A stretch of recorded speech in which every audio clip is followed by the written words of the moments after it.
नमस्कार मित्रांनो, आज मी तुम्हाला एलिमेंटरी ग्रेड एक्झामविषयी मार्गदर्शन करणार आहे. ऑब्जेक्ट ड्रॉइंग इथून आपण सुरुवात करू.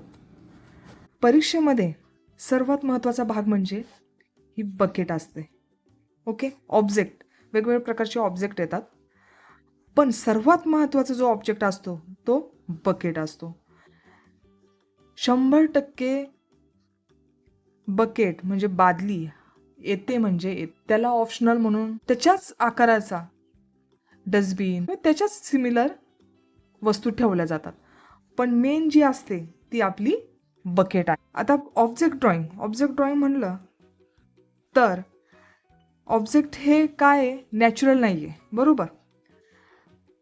मग ते आपण बनवलेलं आहे, म्हणजे ते मानवनिर्मित आहे. ओके, मॅनमेड आहे. तर त्याच्या आता ऑब्जेक्ट म्हणलं की त्याची एक बाजू छोटी एक बाजू मोठी असं नसतं. एकदम मधोमध काय करायचं, आपल्याला सेंटर काढायचं आहे बकेटचा. आता हे तुम्हाला एक फॉर एक्झाम्पल आहे. आपण ही बकेट आपण प्रॅक्टिकली काढणार आहोत, पण यासाठी तुम्हाला काय करायचं आहे, ही व्हिडिओ शेवटपर्यंत पाहिजे आहे. आणि आपल्या चॅनलवर तुम्ही नवीन असताल तर तुम्ही सबस्क्राईब करा, कारण मी रोज एक व्हिडिओ अपलोड करणार आहे. तुम्हाला एक महत्त्वाची टीप, मुले काय करतात, कोणती पण पेन्सिल यूज करतात, तर तसं नाही. आपल्याला HB's पेन्सिल यूज करायची आहे, आणि ती पण लाईट, सुपर डार्क वगैरे अशा पेन्सिल घेऊ नका. किंवा 2B 4B 6B अशा खूप टाईप्सच्या पेन्सिल असतात, तर त्या घेऊ नका. तुम्ही HB पेन्सिल यूज करा. आणि पेन्सिल यूज करताय पण ड्रॉइंग करताना ते खूप लाईटली यूज करा. जर तुम्ही ती डार्क चालवली आणि तुमच्याकडनं काही चूक झाली तर तुम्ही ते रफ केलं तर ते जाणार नाही, जेणेकरून काय होतं, मग तुमचे मार्क्स कट होतात. आणि ज्यावेळेस तुम्ही वरतून कलरिंग करता तर ते कलरच्या वरतूनही दिसतं की तुम्ही काय रफ केलंय आणि तुमचं कुठे चुकी झालेली होती. म्हणून एकदम लाईटली ड्रॉइंग करायचं आपल्याला, खूप लाईट. चला तर मग व्हिडिओला सुरुवात करूया. आता आपण रेफरन्स म्हणून ही बकेट घेणार आहोत, कारण की हा एक सर्वात मोठा भाग आहे तुमच्या ऑब्जेक्ट ड्रॉइंगचा. एलिमेंटरीला कसे असतात, 3 ते 4 ऑब्जेक्ट ठेवले जातात आणि ते तुम्हाला पाहून तुमच्या पेपरवर काढायचे असतात.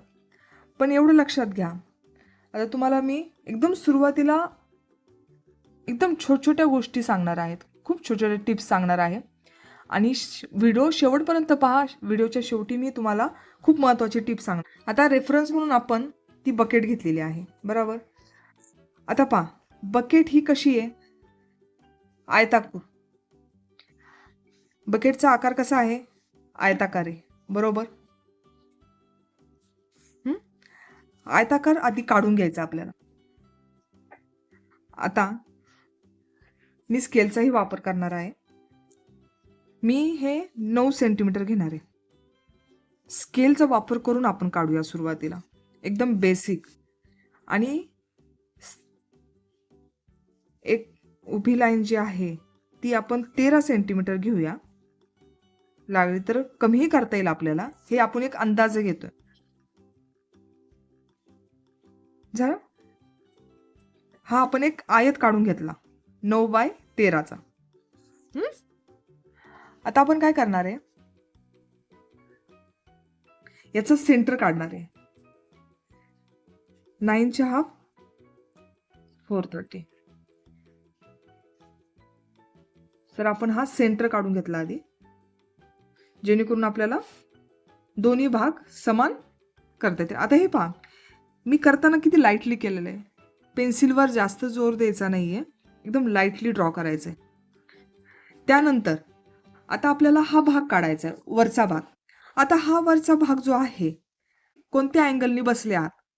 आता सपोज तुम्ही बेंचवर बसले आहेत आणि तुम्हाला वरचा भाग जास्त दिसतोय, तर तुम्हाला असा पार्ट येणार. हा आपण साधारणतः घेऊया 2 सेंटीमीटर घेऊया.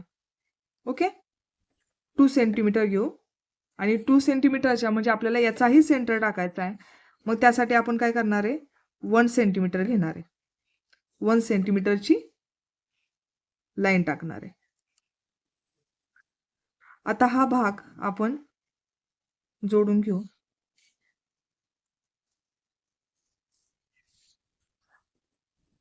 हे पहा, ही झाली. त्यानंतर सेम 1 सेंटीमीटर आपण खालनंही टाकणार आहे. तुम्हाला खूप कॉम्प्लिकेटेड नाही सांगणार मी, एकदम सोपी पद्धत सांगणार आहे, जेणेकरून तुम्हाला एकदा बकेट जर तुम्ही शिकले तर तुम्हाला सर्वच येणार. कारण ही बकेट म्हणजे खूप सर्वात महत्वाची आहे, महत्वाचा ऑब्जेक्ट आहे. ओके, आता हे पहा, ही आपली रचना झाली बरोबर. आता करायचं काय आहे, हा जो भाग आहे याला कोण नकोय, हा पॉइंटेड नकोय. हा भाग असा पॉइंटेड नाही काढायचा, एकदम स्मूथली हा भाग असा टच करून घ्या. तुम्हाला जवळून दाखवू का? हा भाग असा एकदम जोडून घ्या. लाईटली ड्रॉ करा, एकदम परफेक्टच आलं पाहिजे असं लगेच नाही. पहिले लाईटली लाईटली ड्रॉ करा, मग तुमचं कुठे चुकतंय ते पहा. एकदम लाईटली ड्रॉ करा. आता हे पहा, इथे आपल्याला कोण नाही काढायचा किंवा पॉइंट नाही द्यायचा, एकदम स्मूथली थोडासा राऊंड घ्यायचा. ओके, इथे पण त्याच पद्धतीने. आधी तुम्ही एक बेसिक ड्रॉइंग काढलं ना की तुम्हाला अंदाजे नंतर लक्षात येतं की आपल्याला ही किती मोठं केलं पाहिजे, किती छोटं केलं पाहिजे. ओके, आता पहा, आता हा भाग आहे तो सरळ तसंच राहू द्या. अशी लाईन टाकायची आपल्याला, सेम झाली पाहिजे. ही जशी कर्व आहे तशीच ही खालनं पण ही सुद्धा कर्व आली पाहिजे. ओके, झालं. देन आता पुढे काय, तर याच्या आतमध्ये थोडासा भाग आतमध्ये घ्यायचा आहे. नॉर्मल 0.2 भाग आतमध्ये घ्यायचा आहे आणि इथे पण थोडासा भाग आतमध्ये घ्यायचा आहे. थोडंसं नॉर्मली आतमध्ये घेतली मी. हे पहा. ओके, आता ही बकेट थोडीशी लांब झाली आहे. ओके, मग आपण याला काय करूया, थोडीशी छोटी करूया. थोडीशी छोटी करू, जेणेकरून आपल्याला काय होईल, आता ही जवळजवळ म्हणजे 2 सेंटीमीटर कमी करूया आपण, 2 सेंटीमीटर कमी करू. तर आपण थोडी छोटी करून, म्हणजे हाईट आपण 11 सेंटीमीटर 11 सेंटीमीटर घेतली आहे आणि ही लाईन टाकून घेऊ.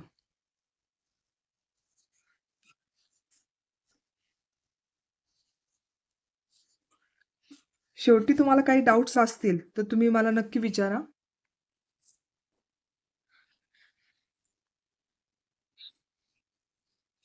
हे पहा, अशा पद्धतीने हे झालं. नंतर हाच भाग आपल्याला थोडासा कमी घ्यायचा आहे खालनं. ओके, अशा पद्धतीने ही आपली बकेट. आता हा भाग कसा असतो, थोडा आतमध्ये, खालचा भाग आतमध्ये जातो. हा भाग थोडा कमी घ्यायचा. डावी आणि उजवी, लेफ्ट अँड राईट साईड एकदम सेम दिसतात ते बरोबर. ऑब्जेक्टमध्ये हेच लक्षात ठेवायचं आपल्याला, लेफ्ट आणि राईट साईड काय झाली पाहिजे, सारखी दिसली पाहिजे. आता हे कशा पद्धतीने, आता आला आपण हँडलचा भाग काढूया. सपोज आपण हँडलचा भाग, त्याची आपल्याला जाडी पण काढायची आहे. 3D इफेक्ट थोडासा राहू द्यायचा. तर पहा, जे आपण सपोर्टिंग लाईन्स घेतल्या होत्या, बेसिक लाईन्स ज्या होत्या त्या आपण काय केलं, रफ करून टाकल्या. तर अशा पद्धतीने आपली काय झाली आहे, बकेट रेडी झाली आहे. सांगा बरं किती सोपी आहे. आता आपल्याला अशाच पद्धतीने काय करायचं आहे, ऑब्जेक्ट शिकायचे. आता मी तुम्हाला ही कलर करून दाखवणार आहे, ते पुढच्या भागात. भाग दुसरा हा नक्की पहा. मला तुम्ही जी आपण ऑब्जेक्ट काढला आहे तुम्हाला कोणत्या कलरमध्ये पाहायला आवडेल, वॉटर कलर, ऑइल पेस्टल का पोस्टर कलर. मला कमेंट करून नक्की सांगा.